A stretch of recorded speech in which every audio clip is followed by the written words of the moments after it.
Hari ini, aku belajar kembali tentang siapa kita sebagai bangsa. Di sebuah bangunan bersejarah ini, aku mencoba memahami arti dari Pancasila. Bukan hanya sebagai dasar negara, tetapi sebagai ideologi bangsa Indonesia. Pancasila bukan hanya hafalan 5 sila. Ia adalah pandangan hidup yang mengajarkan kita bagaimana bersikap, bagaimana menilai benar dan salah, bagaimana hidup berdampingan dalam keberagaman. Indonesia berdiri kokoh karena satu hal, kita berbeda namun tetap satu. Aku membuka Al-Quran, membaca perlahan, meresapi makna di dalamnya. Ada kedamaian, ada keheningan yang menyejukkan. Lalu aku bersujud, memohon petunjuk kepada Tuhan. Di negeri ini, semua orang bebas beribadah. Ada yang menuju masjid, gereja, pura, kelenteng, dan vihara. Semua dilindungi, semua dihargai. Disinilah ideologi bangsa bekerja. Pancasila mengajarkan kita beriman, sekaligus menghormati mereka yang berbeda keyakinan. Fondasi moral kita dimulai dari sila pertama, ketuhanan yang Maha Esa. Dari iman, lahirlah akhlak dan kemanusiaan. Saat berjalan melewati berbagai pengunjung, aku melihat wajah-wajah yang berbeda namun hidup rukun berdampingan. Kita menghargai sesama bukan karena kita mengenalnya, tetapi karena ia manusia yang berhak diperlakukan adil, sopan, dan beradab. Sila kedua mengingatkan bahwa kemanusiaan lebih luhur dari kepentingan pribadi. Keadilan, empati, dan penghormatan satu sama lain. Itulah nilai kemanusiaan sejati.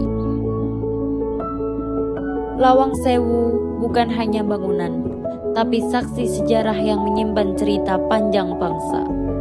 Dari kerajinan tangan, motif batik, hingga budaya lokal, semua mencerminkan kekayaan Indonesia. Persatuan bukan berarti harus sama, justru karena berbeda kita menjadi luar biasa. Beberapa etnis, banyak bahasa, ragam tradisi. Namun tetap satu tanah air, satu bangsa, dan satu bahasa persatuan. Indonesia tidak dibuat dari keseragaman, Indonesia dibuat dari keberagaman yang saling menguatkan.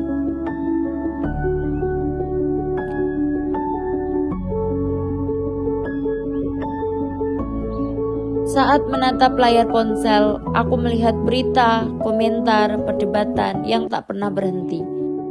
Sebagian tersetuju, sebagian menolak, sebagian marah, sebagian membenarkan pendapat sendiri. Disinilah Pancasila membimbing kita bahwa perbedaan bukan alasan untuk bermusuhan, melainkan ruang untuk bermusyawarah. Kita belajar mendengar, berdiskusi, lalu memutuskan dengan bijak. Kerakyatan bukan tentang siapa paling keras, tetapi siapa yang paling bijaksana. Ketika sila pertama hingga keempat diamalkan dalam kehidupan, maka terwujudlah sila terakhir, keadilan sosial bagi seluruh rakyat Indonesia.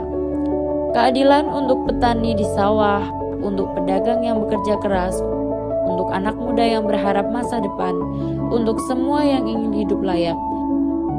Ideologi Pancasila ingin kita bergerak menuju keadilan, bukan sebagian, tapi untuk seluruh rakyat Indonesia. Hari ini aku tidak sekedar berkunjung ke Lawang Sewu.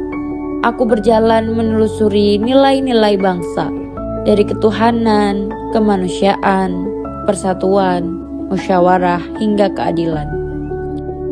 Semua terangkum dalam satu nama, Pancasila. Pancasila bukan sekedar tulisan dalam buku pelajaran. Ia hidup dalam tindakan kita sehari-hari. Selama Pancasila melekat di hati rakyatnya, Indonesia akan tetap berdiri tegak, merdeka, dan bermartabat. Itulah Pancasila, itulah ideologi bangsa, itulah Indonesia.